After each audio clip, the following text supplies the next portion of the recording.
Bago tayo magsimula sa bago nating kwento, ay gusto ko lang ihayag sa inyo na hindi na natin mapagpapatuloy ang tanyon natin sa kadahilanang putol-putol na ang chapter nito, at ang malala pa doon ay ang mahalagang parte pa ng kwento ang nawawala dito. Subalit huwag kayo mag-alala dahil ang bagong kwento na ito ay bukod sa mas maganda ay mahaba na din ang chapter kaya siguradong hinding-hindi na kayo mabibitin pa. Sa pagsisimula ng ating kwento, sa lugar ng legendary mountain peak ay sinaksak ang ating bida ng kanyang dalawang disciple na si Wimi at Xingchen, at tinatanong niya ang mga ito kung bakit nila nagawa ito sa kanya. Nakangisi namang sinagot ito ni Xingchen na kasalanan nito mismo ng ating bida sa kadahilanang ayaw nito ituro sa kanila ang martial arts nito, kaya wala na silang pagpipilian pa kundi patayin na lang ito. Dagdag pa ni Wimi na masyado itong naging malupit kaya huwag nito sila sisihin sa kanilang ginawa. Nagsaad naman ang ating bida na siya mismo ang nagbigay sa mga ito ng titulo bilang mga emperor ngunit nagawa pa din nila na pagtraiduran siya. Subalit sa kabila ng mga sinabi ng ating bida ay hindi nila ito mga inintindi at sa halip ay tinulak na nila ito sa napakataas na bangin, at habang nalalaglag na nga ang ating bida ay nagawa pa nila na pagtawanan nito. Nagsaad naman ang ating bida na kung magagawa niyang makaligtas dito ay papatayin niya ang gods at ang mga ito. At kasabay naman ng mga oras na yun ay may pabagsak na isang bulalakaw sa isang silid ng mansyon ng Ling family. At sa loob naman ng ibang silid ng mansyon ay may isang tao na nagdadalamhati sa harap ng burol ng kanyang anak, at pasigaw nitong sinabi na ang kanyang anak na si Jiang Chen ay isang mabuting bata. Kaya sinisisi niya ang kanyang sarili sa kadahilanang wala siyang sapat na lakas para makipaglaban upang maprotektahan ito. Dagdag niya pa na ang bastard na si Tianlong ay nagawa lang umalis ng ganong kadali pagkatapos nito patayin ang kanyang anak. Nilapitan naman ito ng patriarch ng Ling family at tinawag ito sa pangalang Ling Tisen, at sinasabi nito na wala na silang magagawa dahil ang taong namatay na ay hindi na muling mabubuhay pa. Seryoso namang nagsaad ito na gagawin niya ang lahat upang mapatay si Tianlong para mapaghiganti ang pagkamatay ng kanyang anak. Sa kabilang banda naman sa isang silid kung saan nakahiga ang wala ng buhay na si Jiang Chen, ngunit sa hindi inaasahan ay biglang dumilat ang mga mata nito senyales na muli itong nabuhay. At nagagalak ito dahil hindi pa talaga siya namatay at nagsaad na ang kalangitan ay binigyan siya ng isa pang oportunidad na mabuhay pa. At ito pala ay ang ating bida na muling nabuhay sa katawan ng batang si Jiang Chen, at nakangising sinabi nito sa kanyang isipan na maghintay lang si Wimi at Xingchen sa kanyang pagbabalik sa Divine World at papatayin niya ang dalawang ito ng walang awa. Kasabay noon ay nakaramdam ng matinding sakit ng ulo ang ating bida sa kadahilanang pumapasok sa kanyang memorya ang mismong memorya ng batang si Jiang Chen. At maya-maya pa ay tuluyan na ngang pumasok ang buong memorya ni Jiang Chen sa kanyang isipan, at doon ay napagtanto niya na ang kaluluwa ng batang ito ay nawasak na dahilan ng pagkamatay nito. At doon ay nakita niya din ang araw ng pagbati ng mga tao kay Jiang Chen sa pagiging genius nito, dahil kahit 15 taong gulang pa lang ito ay nagawa na niyang ma-awaken ang Orange Level 3 ng martial arts. At maging kung sino ang mismong may kagagawa ng pagkamatay nito na nagngangalang Li Tianlong ay nakita niya din. Kaya naman nagpakita ng kakilakilabot na ekspresyon ng ating bida at sinusumpa sa kanyang isipan si Li Tianlong, at nagsaad na ipaghihiganti niya ang pagkamatay ng batang ito. Subalit napahinto naman siya sa kanyang pag-iisip nang may marinig siyang kakaibang tunog na nangyayari sa labas ng kanyang silid, at ang may kagagawan pala ng mga ingay na naririnig ng ating bida ay ang dalawang hangal na ito, kung saan pumasok ang mga ito sa mansyon ng Ling family nang wala man lang paalam at inatake ang mga iilang miyembro nila, at pagkatapos ay pasigaw na pinapalabas ng hangal na matandang ito ang ama ng ating bida. Nakilala naman ng ibang mga miyembro ng Ling family ang hangal na babaeng ito bilang fiancé ni Jiang Chen na nagngangalang Chen Gru, at napapatanong sila kung bakit ito pumunta dito, habang sinabihan naman ito ng isa na wala man lang itong ginawa nung mahuli si Jiang Chen ng Celestial Dragon pero ngayon ay nang-ahas pa ito na pumunta sa kanilang Ling family. Samantala ay sinalubong naman na ito ng ama ng ating bida at tinanong ang mga ito kung ano ang dahilan ng pagpunta nila dito. Mayabang naman itong sinagot ni Chen Gru na ang dahilan lang ng pagpunta nila dito ay para ipawalang bisa ang kanyang engagement kay Jiang Chen, at habang nilalaglag ang mga gintong barya sa lapag ay sinasabi niya na ito ang nararapat na kabayaran sa pagsira niya ng kasunduan. At nang marinig naman ito ng ama ng ating bida ay labis itong nakaramdam ng galit, At pasigaw niyang sinabi sa mga ito na kakapanaw pa lang ng kanyang anak pero ngayon ay ipinapawalang bisa na agad ng Cheng family ang kanilang engagement, dagdag niya pa na anong lakas ng loob ng mga ito na tratuhin ang kanyang anak ng ganito. Pag-alit naman din na nagsaad ang ama ni Cheng Ru na huwag nitong tanggihan ang kanyang kabaitan, at sinabi nito na ang pangatlong anak ni Li Tianlong ay nangako na papakasalan ang kanyang anak. Dagdag niya pa na pinapayuhan niya ito na ibigay na ang engagement documents dahil kung hindi ay ipaparamdam niya sa mga ito ang matinding galit ng kanyang Cheng family, at kasabay nun ay ang pagpapakawalan nito ng malakas na aura. Labis naman na nagalit ang mga miyembro ng Ling family sa ginagawang kapahangasan ng mga ito sa ginagawa nilang pagdadalamhati sa pagkamatay ng kanilang young master, kaya naman agad nilang pinapaalis ang mga ito sa kanilang Ling family. Subalit bigla namang naglabas ang hangal na si Cheng Ru ng isang badge at sinasabi niya na ito ang utos ng Tianlong, kaya kung susubukan ng mga ito na hindi ito sundin ay mawawasak ang kanilang Ling family. At nang makita naman ito ng ama ng ating bida at ng mga miyembro ng Ling family ay napapamura na lang ang mga ito, at sinasabi nila na ang kanilang young master Jiang Chen ay pinatay ni Ling Tianlong, at ang Tianlong family ay sobrang makapangyarihan kaya magdudulot ng pagkawasak ng kanilang buong Ling family kung lalabanan nila ito.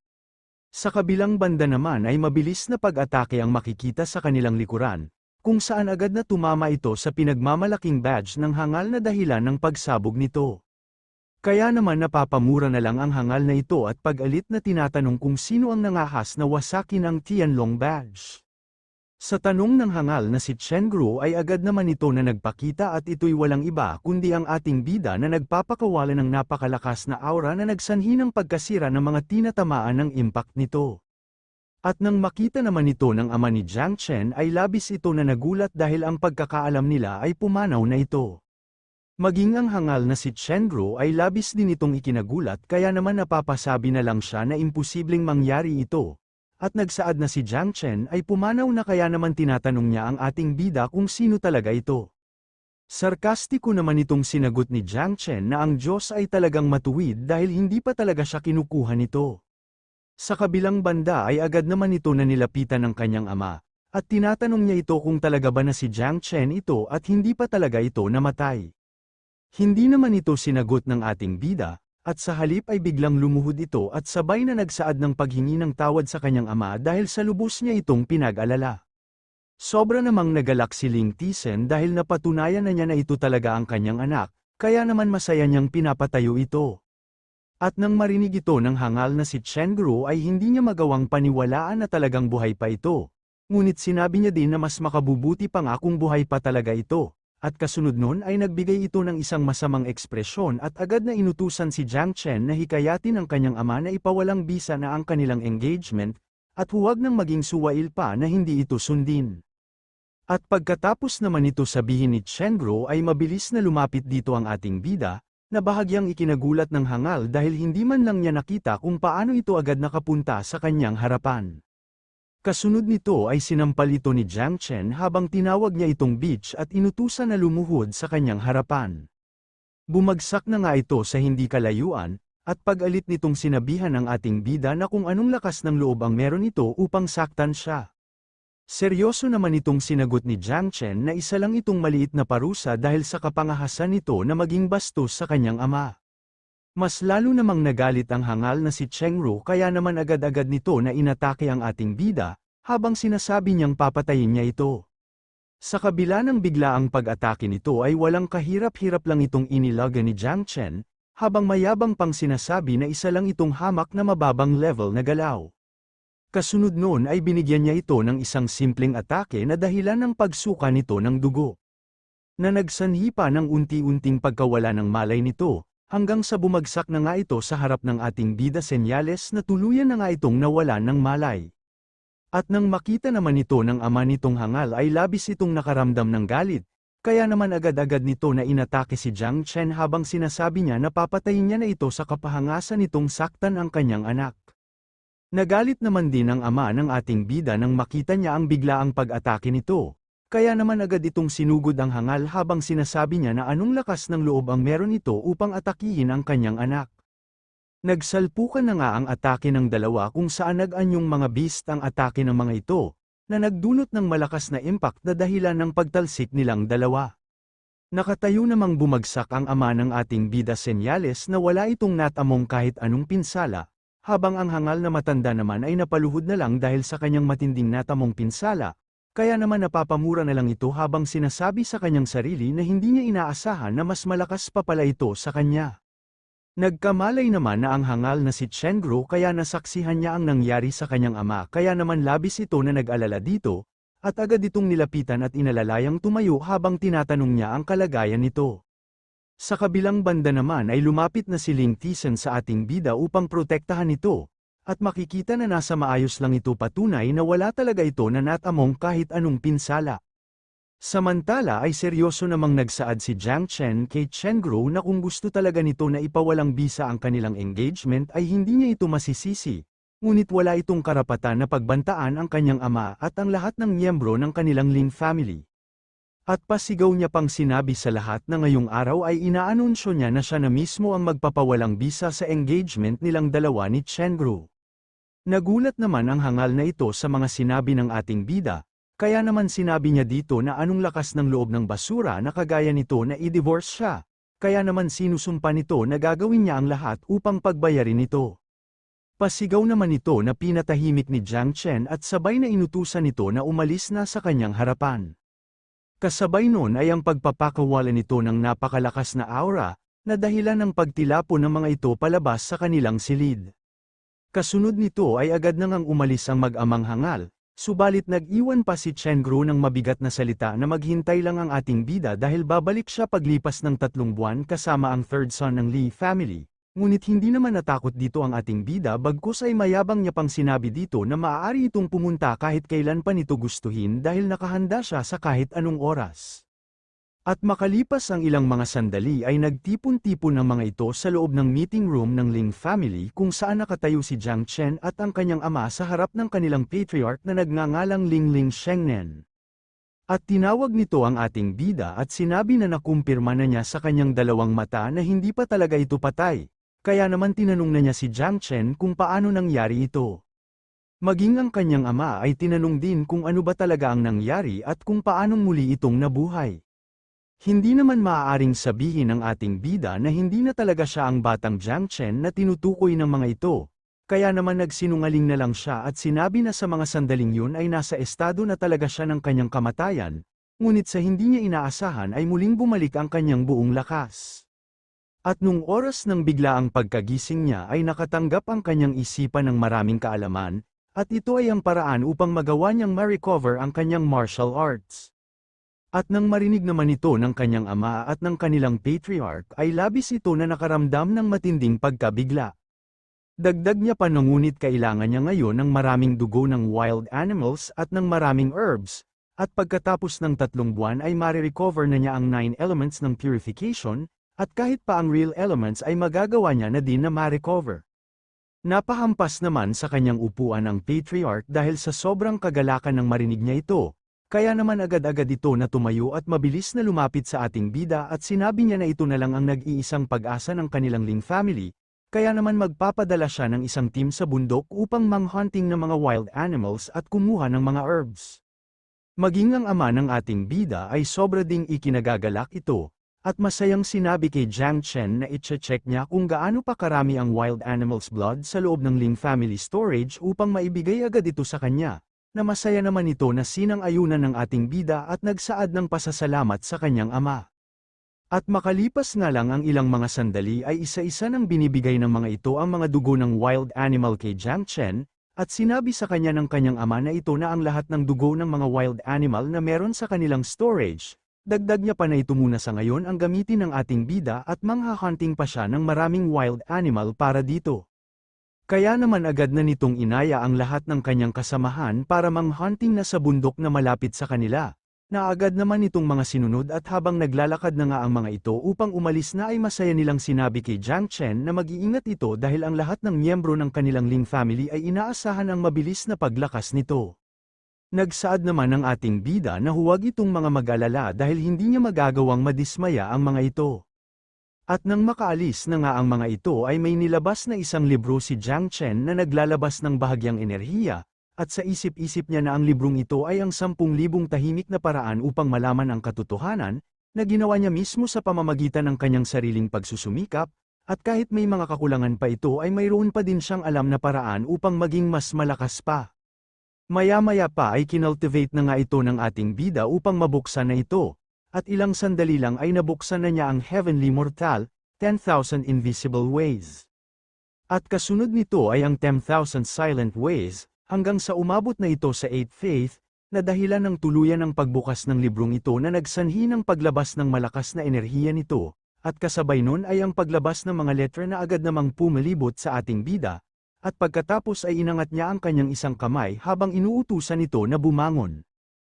Naagad naman na umangat sa ere ang mga dugo ng wild animal at nagsama-sama sa ibabaw ng ating bida, at kasunod nito ay ang pagtalon agad ni Jiang Chen patungo dito.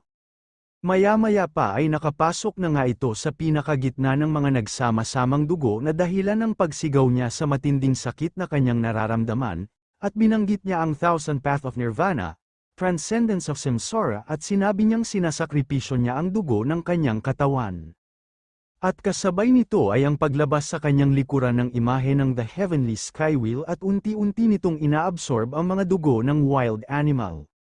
Ilang sandali lang ay natapos na nga ito kaya naman bumaba na ang ating bida sa kanyang pagkakalutang sa ere, at nagagalak siya sa kadahilanang naabot na niya ang Heavenly Skywheel. At masaya niya pang sinasabi na maghintay lang si Xingchen at Wimi sa pagbabalik niya sa Realm of the Godhood na mayroon ng kapangyarihan ng Heavenly Skywheel. Dagdag niya pa na paparusahan niya ng walang awa ang dalawang disciple niya na hindi naging tapat sa kanya bilang master ng mga ito. At sa isip-isip din niya na kahit isa lang itong martial soul ay nakahiwalay naman ito sa mga pag-iral ng kalangitan, at isa pa ay wala din itong limitasyon sa paglago. Kaya naman hanggat may sapat siyang dugo ng mga wild animal ay mapapalago niya pa ang kanyang Heavenly Skywheel. Kaya naman pumustura na ulit ito upang magpatuloy sa pagko-cultivate, at nilabas na niya ulit ang kanyang Heavenly Skywheel upang i-absorb ang mga natitira pang mga dugo. Mabilis na lumipas ang ilang mga araw at hindi pa din siya natatapos sa pag-absorb ng mga ito, at hindi pa din siya nasasatisfy sa kanyang naaabot. Hanggang sa umabot na ng ika-5 na araw at patuloy pa din siya ng pagkukultivate, at nang lumipas na ang ika-13 araw ay dumating na ang kanyang ama dala-dala ang panibagong mga dugo. Kaya naman nagpatuloy na ulit si Jiang Chen hanggang sa umabot na sa ika-25 na araw, at maya-maya pa ay naglabas ang ating bida ng malakas na enerhiya senyales na nakapag-breakthrough na ito. At sa isip-isip niya na hindi na masama na naabot niya ang 7th Lian Yuan Realm, at kahit ang Heavenly Skywheel ay nag-advance sa second stage nito, at sa susunod na 3 buwan ay siguradong makakapag-advance na din siya sa True Yuan Realm. Dagdag niya pa na sa wakas ay nalalapit na ang araw ng pag-ubos niya sa buong miyembro ng Dragon Gang. Napahinto naman siya sa pag-iisip ng may isang takot na tao ang pumasok sa kanyang silid, at nag-aalala na sinasabi nito na may masama na nangyari sa mga pinadala nilang hunting team, at nang marinig ito ng ating bida ay labis ito na nagulat sa balitang ito, at nakaramdam siya ng matinding takot sa pag-iisip ng may masama nang nangyari sa kanyang ama at mga kasama nito. Samantala, inilipat ang eksena sa lugar ng Ling's Ancestral Hall kung saan nakahandusay ang ilang mga miyembro ng Ling family sa loob nito. At sinabi ng isa sa kanilang patriarch na masyado nang umaabuso ang Cheng family sa pangmamaliit sa family nila, at nangaas na atakihin ang mga tauhan nila kaya kailangan nila na ipaghiganti ang mga ito at seryosohin na ang pakikipaglaban sa mga hangal na ito. Ngunit pasigaw naman na nagsaad ang kanilang patriarch na ang Cheng family ay may suporta ng Tianlong sect kaya paano nila ito makakayanang malabanan. Dagdag niya pa na ang pinakaimportante ngayon ay ihanda na ang kanilang depensa at magpadala ng mga tao para iligtas si Ling Tisen. Sa kabilang banda naman ay nagmamadali na ang ating bida para puntahan ang kanilang patriarch, at pagkarating niya ay agad niyang tinawag ang kanyang lolo at pasigaw na tinanong ito kung ano ang nangyari sa kanyang ama. Tinalikuran naman siya ng patriarch habang sinasabi sa kanya na dahil nandito na din naman siya ay si Taishan na mismo ang magsasabi dito ng lahat ng nangyari. Agad naman itong sinunod ni Taishan at pinaliwanag na kay Jiang Chen na habang naghahanap sila ng mga wild animal para sa kailangan nitong dugo, ay bigla na lang silang inatake ng mahigit sa 100 mga tao na ipinadala ng Cheng family. Na nagpalaki sa mga mata ng ating bida dahil sa labis na pagkabigla sa mga sinabi nito. Kaya naman nanginginig sa galit na sinabi ni Jiang Chen na kahit pa bumaliktad ang mundo ay uubusin niya pa din ang Cheng family dahil sa pangangahas nito na saktan ang kanyang pamilya. Kasunod nito ay sinuntok niya ang isang poste na nakahaligi sa kanilang silid, habang nasusuklam na sinasabi nito na dapat na niyang tapusin ang mga kayabangan ng pamilyang ito. Nakita naman ng mga miyembro ng Ling family ang matinding pagkasuklam na nararamdaman ni Jiang Chen, kaya naman pinagaan nila ang loob nito at sinabihan nila ito na huwag na masyadong mag-alala dahil si Ling Tisen ay isang mabait na tao kaya hindi ito papabayaan ng kalangitan, dagdag pa nila na sila na din ang bahala na magligtas sa ama nito dahil masyado pa siyang bata para dito kaya maghintay na lang ito sa kanilang pagbabalik. Subalit sa kabila ng mga sinabi ng mga ito ay inangat lang ng ating bida ang kanyang ulo na may seryosong ekspresyon. At kasabay nun ay tinawag niya ang kanilang patriarch at pasigaw na sinabi na gusto niyang sumama sa kanyang tiyuhin sa paghahanap sa kanyang ama. Mariin naman itong hindi sinang-ayunan ng patriarch at sinabing huwag ito magsalita ng mga walang kabuluhan dahil mapapahamak lang ito sa lugar na yon, sa kadahilan ng napakadaming halimaw sa Chaos Mountain at ang maaari lang na pumasok dito ay ang mga may level ng 5 Yuanjing. Hindi naman nagustuhan ni Jiang Chen ang mga sinabi ng patriarch, kaya naman naghahanda na ito para ipakita kung gaano na talaga siya kalakas ngayon. At ilang saglit lang ay nagpakawala na ito ng napakalakas na aura upang patunayan sa lahat na hindi may kukumpara ang kanyang lakas sa mga tao na hamak lamang na may level na 5 Yuanjing. At nang makita ito ng patriarch ay labis itong nakaramdam ng pagkagulat dahil kitang-kita ng dalawa niyang mata na nasa level 7th Yuanjing na ang ating bida, at mas lalo niya pang ikinagulat dahil sa loob lamang ng maikling panahon ay napakalaki na ng inangat na level ng kanyang apo. Maging ang ibang mga miyembro ng Ling family ay labis din itong ikinagulat nang makita din nila ito. Kaya naman napapatanong na lang sila na kung paanong nangyari na ang laki ng inangat na level ni Jiang Chen sa maikli lamang na panahon. Ngunit kasabay nun ay labis din nila na ikinagagalak ito dahil itinuturing nila itong malaking pagpapala para sa kanilang Ling family. Naglakad naman na ang ating bida papalapit sa kanilang patriarch, at nang makalapit na nga ito ay nagbigay galang ito dito, habang nagsaad siya na ang kanyang ama ay nawawala ngayon kaya hindi niya magagawang maupo lang dito at maghintay sa pagbabalik nito. Kaya naman magalang niyang sinabi na sana ay hayaan siya nitong tumulong sa paghahanap dito. Nakita naman na ng patriarch kung gaano na talaga kalakas ngayon si Jiang Chen kaya naman pinayagan na niya ito. Ngunit mariin niya din itong sinabihan na makikinig lang sa mga sasabihin ni Tai Shen at huwag maging padalos-dalos sa pagpasok sa mga mapapanganib na sitwasyon.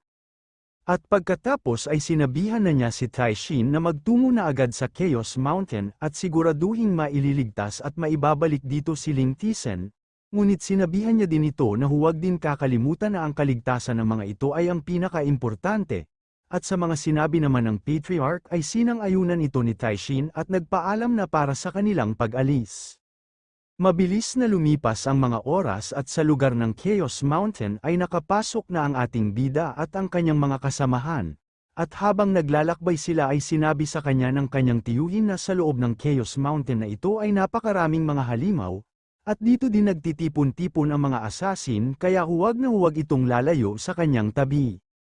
Pagtapos naman magsalita ng kanyang tiyuhin ay napahinto ito nang may maramdaman siyang mga tao sa hindi kalayuan. Kaya naman agad-agad niyang sinabihan ang kanyang tiyuhin na may nakaset up na ambush sa 100 milya mula sa kanilang kinatatayuan, at nang marinig ito ni Tai Shen ay ikinagulat niya ito. Kaya naman agad itong tumingin sa kanilang kapaligiran. Ngunit wala naman siyang makita o maramdaman man lang na tao dito. Kaya naman tumawa na lang ito at sinabihan ang ating bida na masyado lang itong nagiging balisa, at hindi pa sila ganoong kalayo sa lugar ng kanilang Ling family, kaya ang Cheng family ay hindi maglalakas loob na umatake sa kanila. Na sinang-ayunan naman ito ng isa at sinabi din kay Jiang Chen na alam nila na talagang talentado ito ngunit wala pa itong masyadong experience, at isa pa ngayon pa lang ito nakapasok dito sa Chaos Mountain kaya naiintindihan nila kung kinakabahan ito. Hindi naman napinansin ng ating bida ang sinabi ng mga ito dahil naiintindihan niya na mahihina pa ang mga pandaman nito. Kaya naman tumalo na ito sa ere at naglabas ng mga patalim na ipang aatake sa mga nagtatago na gunggong. At kasunod nun ay agad na niyang ang panang-atake ang mga ito habang pasigaw na sinabihan ang mga gunggong na huwag na itong mga magtago dahil alam na niyang nandito na ang mga ito.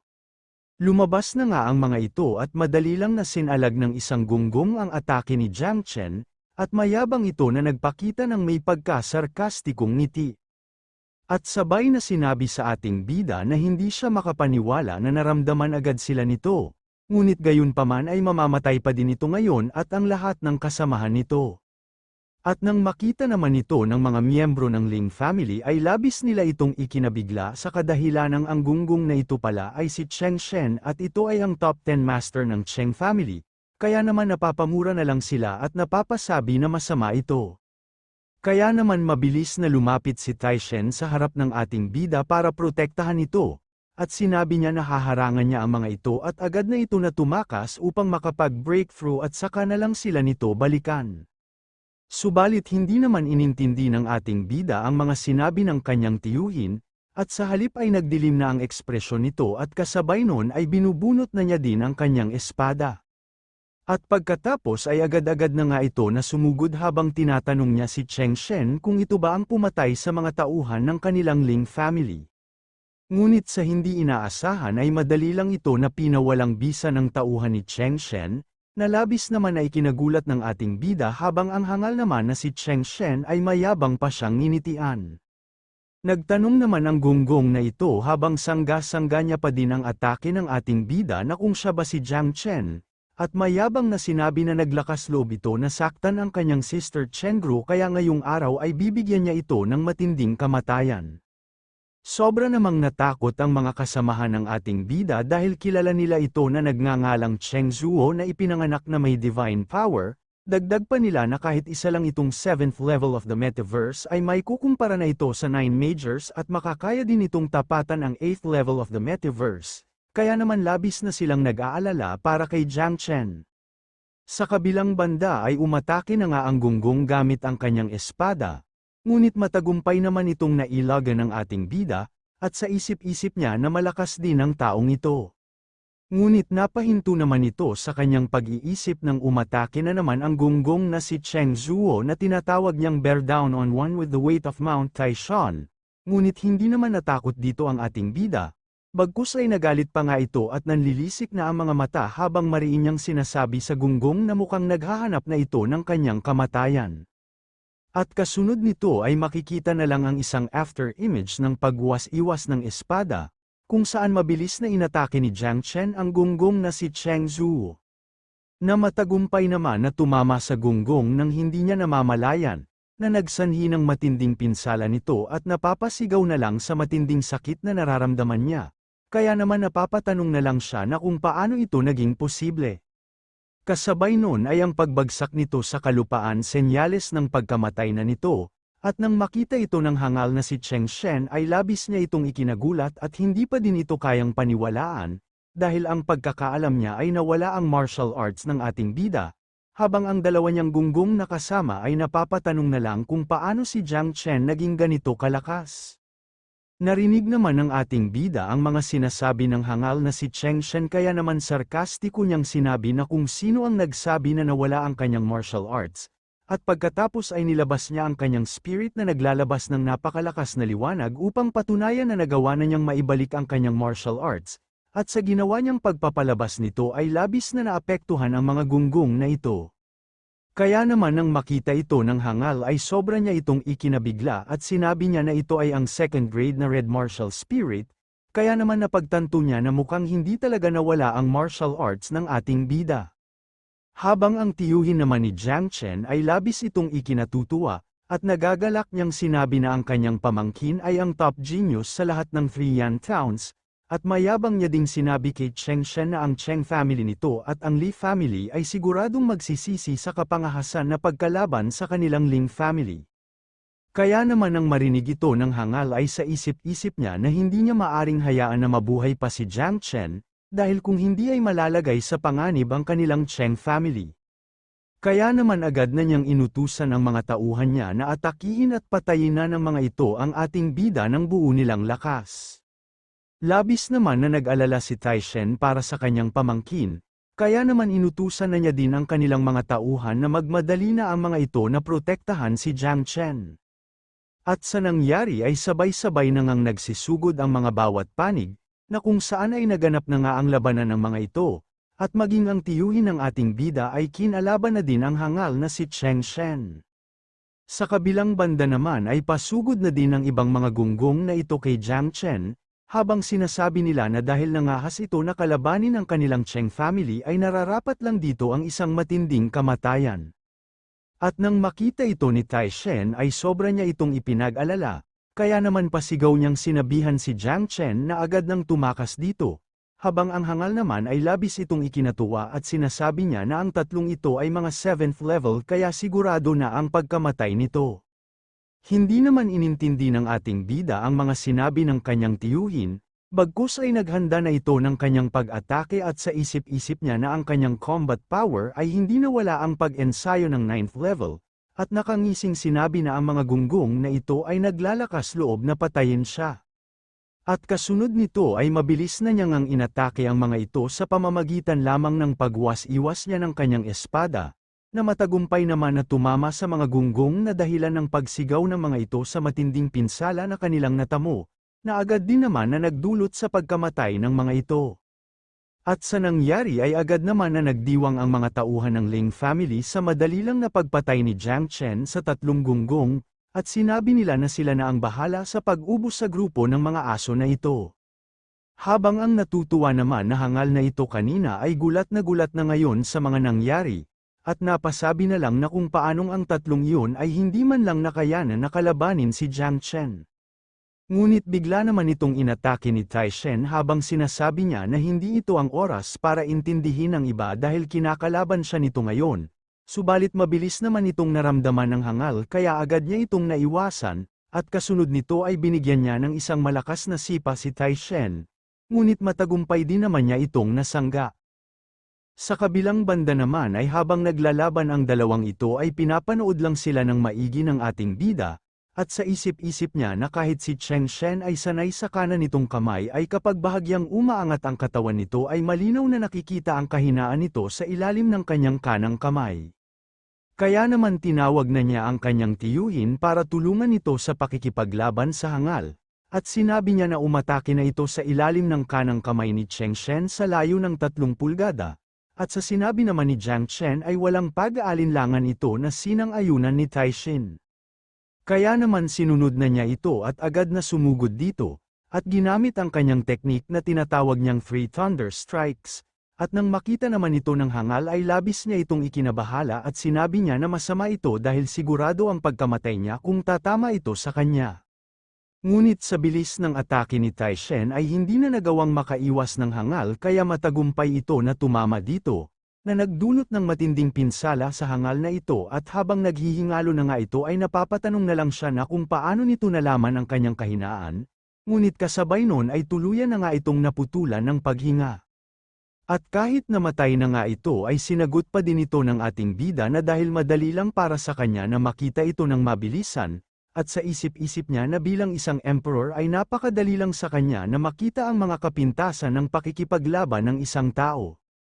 At kasunod nito ay lumapit na nga ang mga tauhan ng Ling family kay Jiang Chen at masayang sinabi dito na nanalo sila sa pagkakataon na ito, dagdag pa nila na dahil namatay na si Cheng Shen ay sa wakas ay nagawa na nilang makapaghiganti sa Cheng family kahit papaano. Nakangiti naman itong sinang-ayunan ng ating bida, at sa loob-loob nito na nung nakaraan niyang buhay ay nag-iisa lamang siya. Pero sa mundong ito ay hindi na siya nag-iisa kaya hindi niya hahayaan na masaktan ang mga taong ito na malalapit sa kanya. Lumapit na din naman si Taishen sa ating bida at kasabay nun ay nagsaad siya sa lahat na ang dahilan ng pagkapanalo nilang ito ay walang iba kundi si Jiang Chen, kaya naman dapat nila itong gantimpalaan, na masaya namang sinang-ayunan ng mga ito.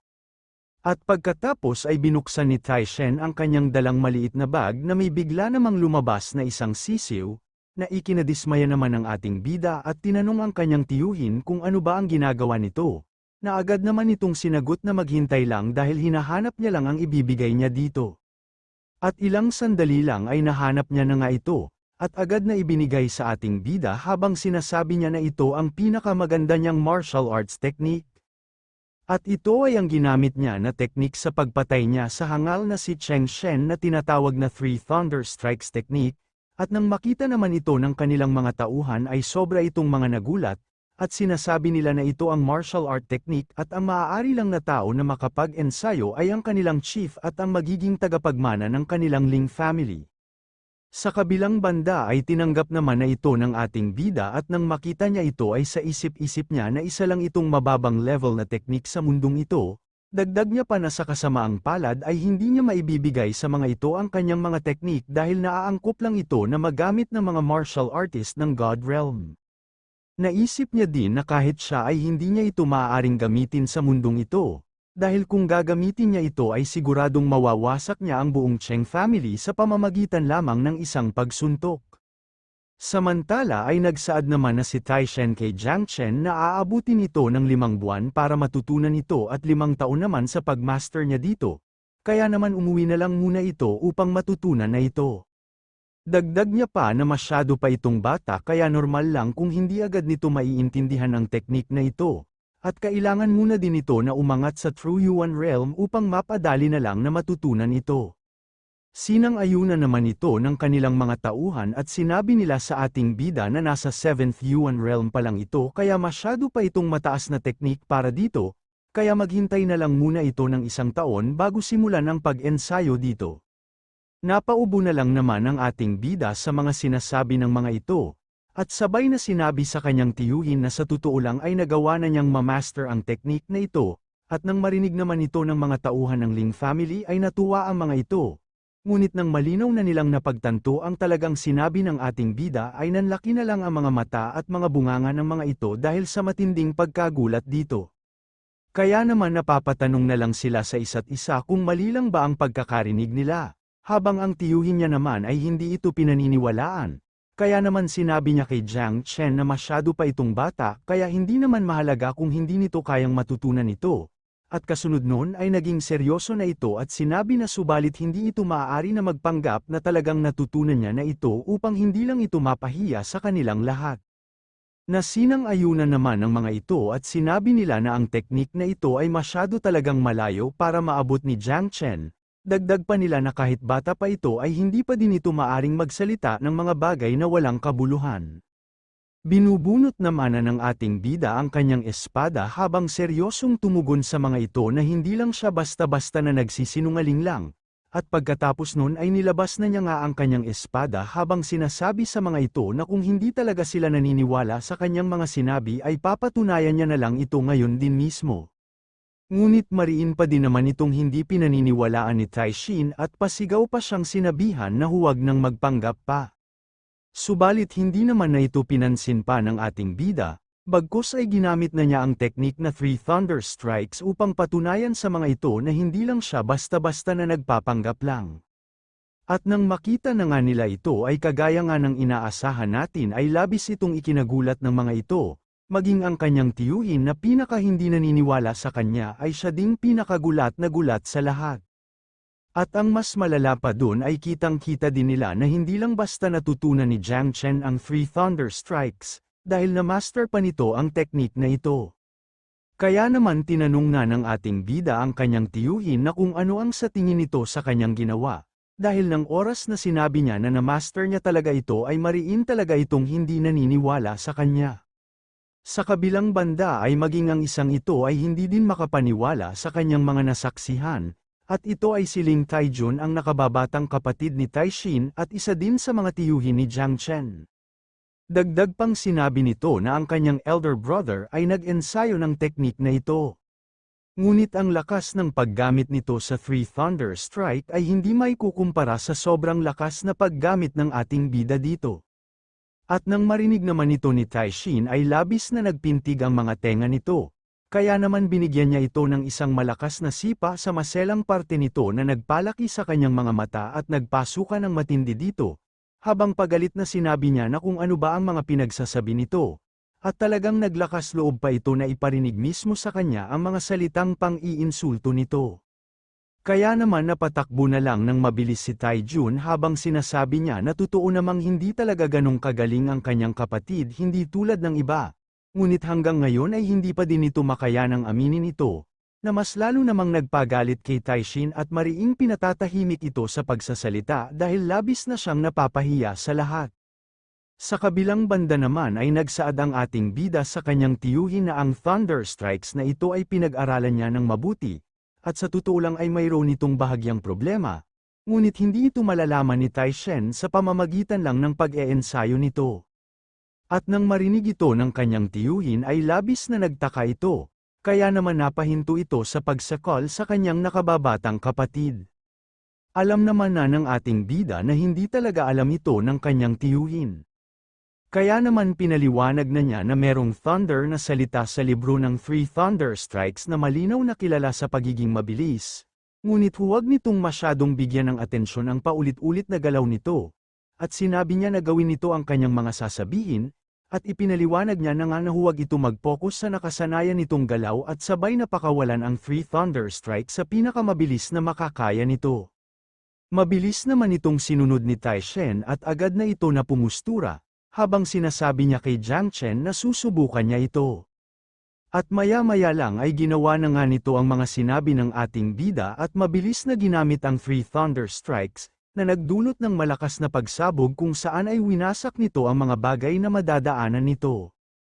At nang makita ito ni Taishin ay labis niya itong ikinagagalak sa kadahilan ng kitang-kita ng dalawa niyang mata na talagang gumana ito.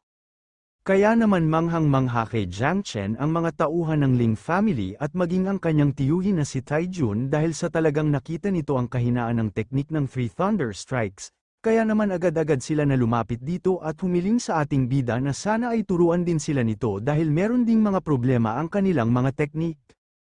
At ang unang-una na nagpaturo kay Jiang Chen ay ang kanyang isa pang tiyuhin na si Taijun, at sinabi na nga ng ating bida ang mga dapat at hindi dapat na gawin sa ginagamit nitong teknik.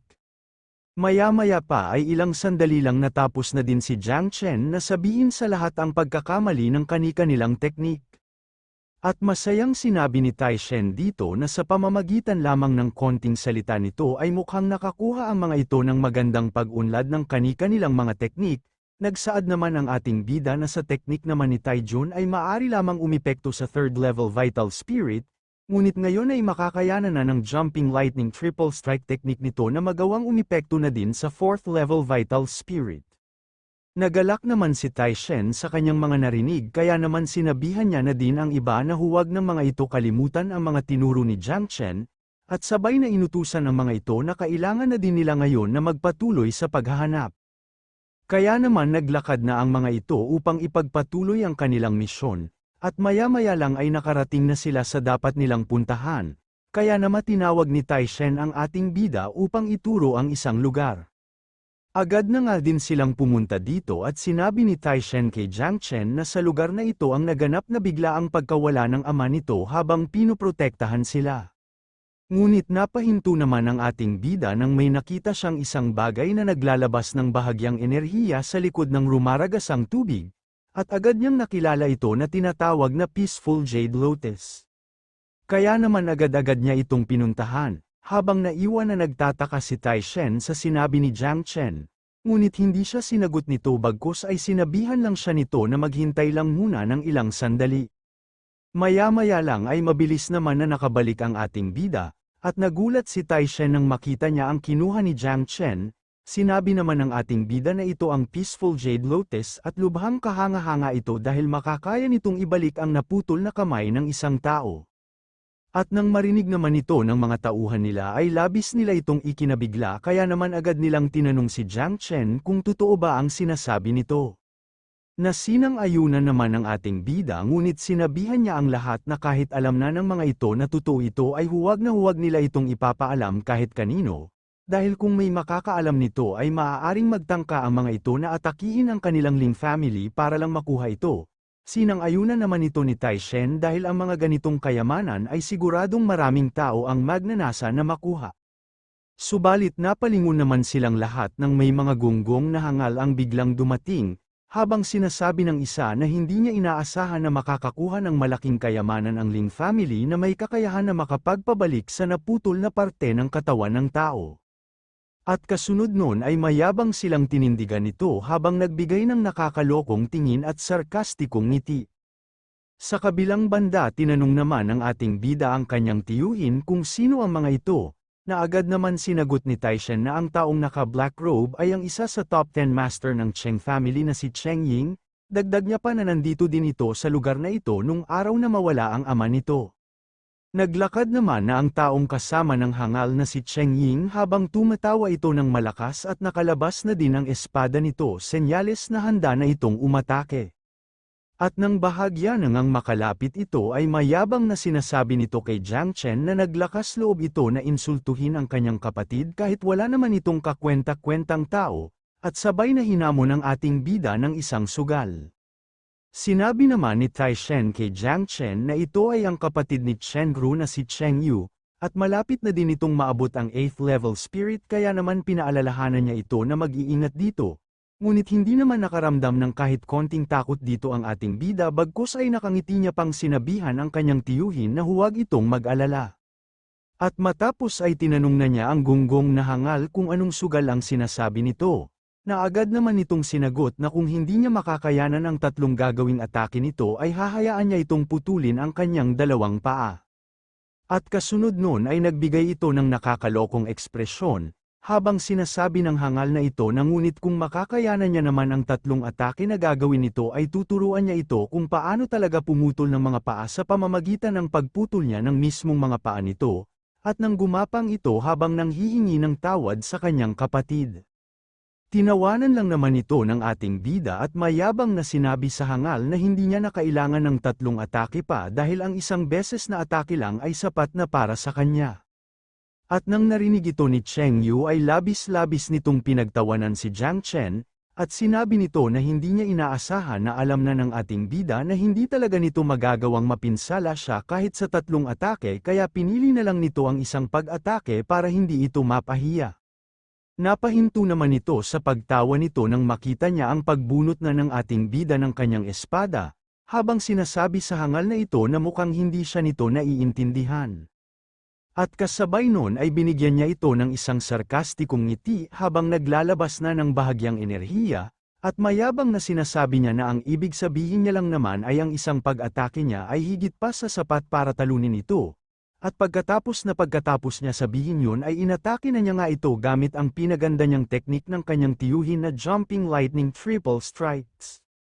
At nang makita naman ng gunggong na hangal na si Cheng Ying kung gaano talaga kalakas ang atake na ito, ay labis ito na nag-alala kay Cheng Yu kaya naman agad-agad niya itong sinigawan na mag-ingat dito, ngunit sa bilis ng atake ng ating bida ay hindi na nagawang makaiwas ng hangal na si Cheng Yu kaya naman selong-selo niya ito, na nagsanhi ng pagkaputol ng isang kamay nito, na dahilan ng kanyang malakas na pagsigaw dahil sa matinding sakit na kanyang nararamdaman. Agad naman itong nilapitan ng ating bida at sabay na tinutukan ito ng kanyang espada, habang inuutusan niya ito na ilabas ang lahat ng kayamanan nito at bibigyan niya pa ng awa ang buhay nito. At nang marinig naman ito ng hangal na si Cheng Yu ay ikinagulat niya ito kaya naman napapamura na lang siya. At sa loob-loob niya na kung paano nalaman ni Jiang Chen na meron siyang nakatago na kayamanan. Ngunit pananakot naman na sinabi ng ating bida na kalimutan na lang nito ang kanyang sinabi, dahil makukuha niya din naman ang kayamanan nito pagkatapos niya itong patayin. Kaya naman labis na natakot ang hangal na si Cheng Yu at mabilis na sinabi nito na ibibigay na niya agad dito ang kanyang kayamanan, na mabilis naman na kinuha ng ating bida sa kamay nito. At nang makita ito ng ating bida ay bahagya niya itong ikinabigla dahil ito ay ang Gem of Spirit, kaya naman agad niyang tinanong ang hangal kung saan ito nakuha ang bagay na ito. At nang dahil sa sobra naman natakot ni Cheng Yu na baka patayin siya nito ay agad-agad niya itong sinagot na nakuha niya ito sa Chaos Valley na 100 kilometro ang layo dito. Dagdag niya pa na nasabi na niya ngayon ang lahat dito kaya sana ay pakawala na siya nito. Ngunit pagkatapos sabihin ito ng hangal ay mabilis itong pinatay ng ating bida, habang sinasabi niya na hinding-hindi ito kailanman na mangyayari. At nang makita ito ng gunggong na hangal na si Cheng Ying ay sumabog ito sa sobrang galit, Kaya naman agad-agad niyang inatake si Jiang Chen habang pag-alit niyang sinasabi dito na papatayin niya ito. Ngunit bago pa ito makalapit sa ating bida ay biglang sumulpot sa harap nito ang tiyuhin ni Jiang Chen, habang sinasabi niya na ang totoong kalaban nito ay walang iba kundi siya. Nagsaad naman ang hangal kay Ling Taishen na isa lang itong hamak na vanquished warrior kaya madali lang para sa kanya na patayin ng sabay ang dalawang ito. Nagalit naman si Ling Taishen sa mga sinabi nito kaya naman inatake na niya ito gamit ang pinagandang teknik niya na tinatawag niyang Three Prancing Thunder Strikes, habang sinasabi niya na seluhin nito ang kanyang atake na mismong itinuro sa kanya ni Jiang Chen. Ngunit sa loob-loob nito ay nagagalak siya dahil magagamit niya ang gunggong na hangal na ito bilang kanyang practice dummy. Papalapit naman na sa hangal na si Cheng Ying ang atake ni Taishen, subalit hindi naman ito nakaramdam ng kahit konting takot dito at sa halip ay mayabang pa na sinabi nito na ano naman kung mas lumakas ang teknik nito. Dahil napakalayo pa din ang agwat ng lakas nilang dalawa kaya hindi siya nito mapipinsala kahit konti man lang. Kaya naman sinubukan niya itong sanggain gamit ang kanyang espada, ngunit sa hindi niya inaasahan ay napakadali lang ito na naputol, kaya naman silong-selo niya ng buo ang atake na ito. Na nagsanhi ng pagsuka nito ng dugo dahil sa matinding pinsala na kanyang natamo, kaya naman napapatanong na lang siya sa kanyang isipan na kung paano nangyari ito dahil nung ilang araw lang ang nakalipas ay wala itong kalaban-laban sa kanya. Ngunit naalala naman niya ang sinabi ni Ling Taishen na tinuruan siya ni Jiang Chen sa teknik nito, kaya naman sinisisi na niya ngayon si Chen Guo dahil sa ginawa nitong makalaban ang halimaw na ito ng kanilang Cheng family. Nilapitan naman na ito ni Ling Taishen at sabay na tinutukan nito ng kanyang espada, habang sinasabi niya dito na kung sasabihin nito ang nangyayari ngayon kay Ling Taishen ay hahayaan niya ito na mabuhay pa. Ngunit pinagtawanan lang naman siya nito at mayabang na sinabi na hinding-hindi na ng mga ito maililigtas pa si Ling Taishen sa kadahilanang nawala na dito ang lahat ng skills nito. Dagdag niya pa na hindi siya nangangamba na sabihin dito na si Chen Guo ay nagpadala na ng balita sa Tianlonggang na si Jiang Chen ay buhay pa din hanggang ngayon, at kung makakarating na ang balitang ito sa Tianlonggang ay ang buong angkan ng Ling family ay sigurado na ang pagkawasak. Labis naman na nasuklam si Taishen nang marinig niya ang impormasyon na ito, kaya naman agad-agad niyang inatake ang hangal na ito na dahilan ng pagkamatay nito. At pagkatapos ay agad ito na lumapit kay Jiang Chen at sinabi dito na kahit alam na nila na ang ama nito ay nasa Cheng family ay wala naman silang manpower upang lusubin ang lungga ng mga ito, kaya naman bumalik na lang muna sila para mapag-usapan ang gagawin nilang solusyon dito. Dagdag pa ng isa na huwag mag-alala ang ating bida dahil mag-iisip sila ng mga paraan upang mailigtas agad ang ama nito. Mahinahon naman na nagsaad ang ating bida na ayon sa mga sinabi ni Cheng Ying ay halata naman na ang gusto ni Chen Guo ay ipadala ang kanyang ama sa kanilang Ling family sa oras ng pagbisita ng Li family sa Cheng family, at gamitin ang kanyang ama upang ipahiya silang lahat. Kaya naman sinabi ng ating bida na meron pa silang 2 buwan upang maghanda para dito. Subalit nag-aalala naman na sinabi ni Taishen na baka hindi nila makakayanan na pigilan ang Cheng family, at ang malala pa na maaaring mangyari ay ang biglang pagdating ni Li Tianlong. Nakangiti namang nagsaad ang ating bida na meron naman siyang paraan para dito, ngunit kailangan ng kanyang 2 tiyuhin na ito na agad na bumalik sa kanilang Ling family at ayusin ang tungkol sa kanilang mga elder. Hindi naman maintindihan ni Taishen kung ano ang mga sinasabi nito, kaya naman tinanong niya na si Jiang Chen kung ano ba ang binabalak nitong gawin. Ngunit hindi naman ito sinagot ng ating bida bagkus ay tinalikuran na niya ang mga ito, at sinabi niya na magme-meditate muna siya sa lugar na ito ng 2 buwan, at mariin na sinabi na hindi na mahalaga kung si Chen Guo o Li Tianlong pa ang kanilang maaari na makalaban, dahil pagbabayarin nila ang mga ito sa pamamagitan ng kani-kanilang mga dugo. Mabilis na lumipas ang mga sandali kung saan nagsisimula na mag-meditate ang ating bida, at sa loob-loob niya nagagamitin niya ang pagkakataon na ito upang maabsorb ang lahat ng enerhiya ng Gem of Spirit. Maya-maya pa ay sinubukan na nga itong i-absorb ni Jiang Chen, na matagumpay niya namang nagawa, hanggang sa nagkaroon na ito ng mga crack senyales na naubos na ang enerhiya nito. Kaya naman napahinto na siya at napabuntong hininga na lang, at sa isip-isip niya na nakakapanghinayang na na-master niya lang ang 9th level of Yuan Jing, dahil kung mayroon pa itong bahagyang enerhiya ay makakaya niya pa na umangat ng isa pang beses. Matapos ay itinapon niya na ito sa katubigan, habang sinasabi niya na ngayon ay pupunta na siya sa Chaos Valley upang makita kung makakahanap ba siya ng iba pang mga gemstone. Kaya naman agad na itong umalis at nagmadali na pumunta dito, at dahil sa kanyang pagmamadali ay nag-ambala niya pa ang isang halimaw na nagpapahinga lamang, at maya-maya pa ay tumalon ito sa ibang parte ng Chaos Mountain, at nang makababa na nga ito ay naramdaman niya ang malakas na spiritual sense kaya naman naisip niya na mukhang malapit na siya sa Chaos Valley. Napalingon naman ito nang may isang babae ang sumisigaw ng paghingi ng tulong, at nang makita nito ang ating bida ay tinawag niya ito at sabay na nagpakilala na siya si Zhang Yuan ng Zhang Clan, at agad na humiling na sana ay tulungan siya nito. Napalingon naman ito nang maramdaman niya na papalapit na sa kanya ang mga gunggong na hangal na humahabol sa kanya, habang sinasabi ng mga ito na kung saan pa babalak na tumakbo ng naughty girl na ito. Kaya naman mas binilisan pa ni Zhang Yuan ang pagtakbo hanggang sa makalapit na nga ito sa ating bida at agad na nagtago sa likod nito, habang hiniling ulit sa pangalawang pagkakataon na sana ay tulungan siya nito. Samantala ay pinalibutan naman na sila ng mga gunggong na hangal na ito, at mayabang na nagsaad ang tumatayong leader ng mga ito sa ating bida na kung ibibigay nito ang mga kayamanan nito, ay babaliin lang nila ang isang paa nito at hindi napapatayin pa. Nagalit naman ang ating bida sa mga sinabi nito at seryosong sinabi dito na ayaw niya talagang makialam sa mga gulo ng mga tao, ngunit naglakas loob ito na bantaan siya na babaliin ang kanyang isang paa, kaya ngayon ay bibigyan niya ito ng 20 na segundo upang agad na umalis dito. Subalit pinagtawanan lang naman siya ng mga ito at nakakaloko pa na sinabi ng gunggong na ito na masyado pa itong bata ngunit nagpapakita na ito ng mayabang na pag-uugali. Sa kabilang banda naman ay hindi na ito pinapansin pa ng ating bida bagkus ay nagbibilang na ito, at 10 segundo na lang ang natitira sa kanyang binigay na oras sa mga gunggong na ito.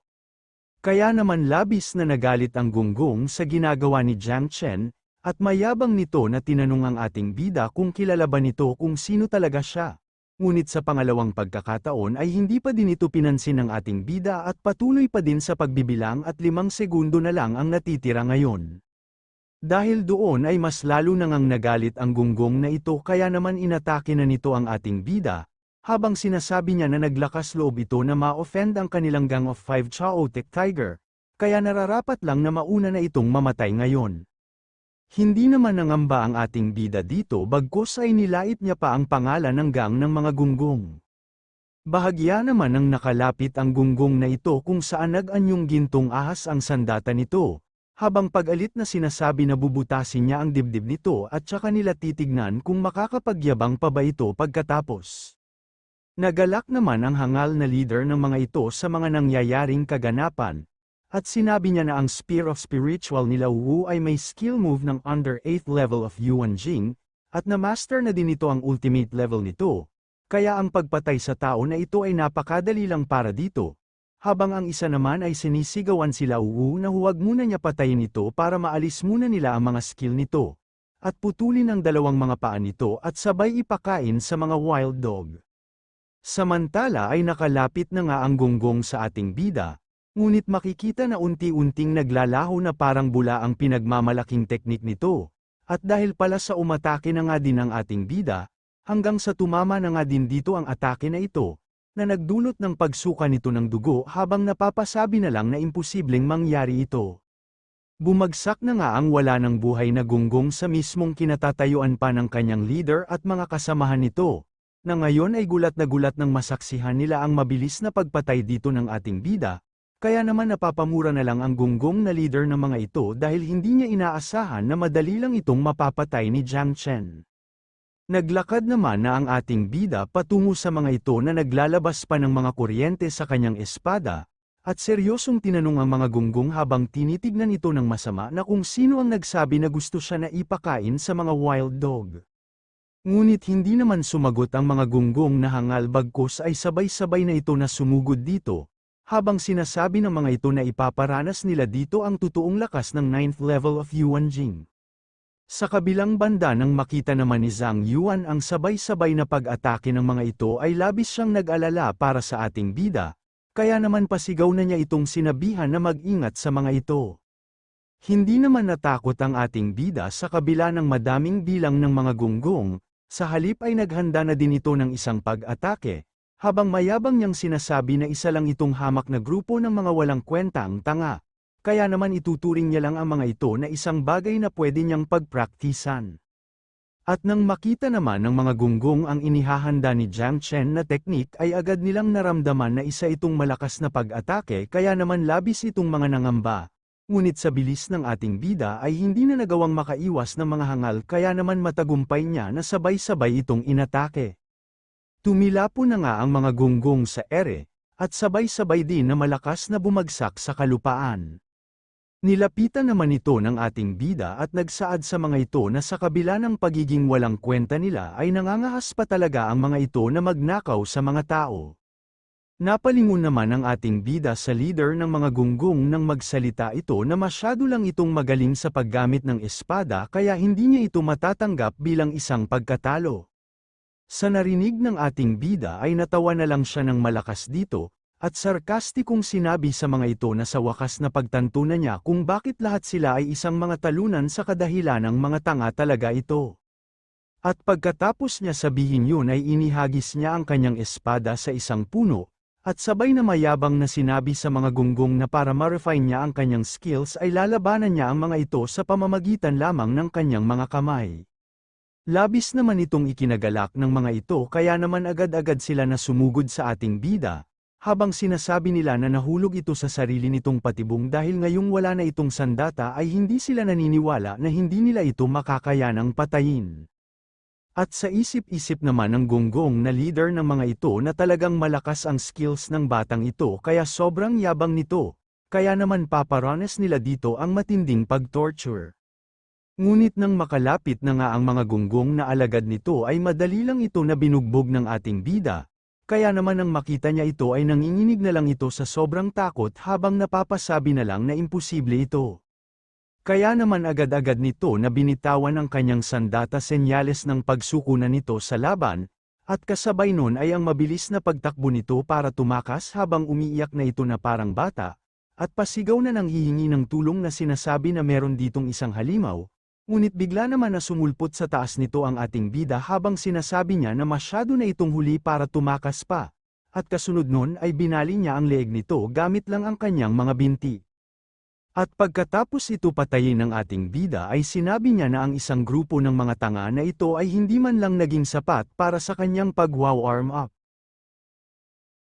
Dito na muna matatapos ang ating episode, at kung gusto mong subaybayan ang ating kwento ay mag-subscribe ka na at pindutin ang notification bell, para updated ka sa pag-upload natin everyday. Maraming salamat mga Emperor!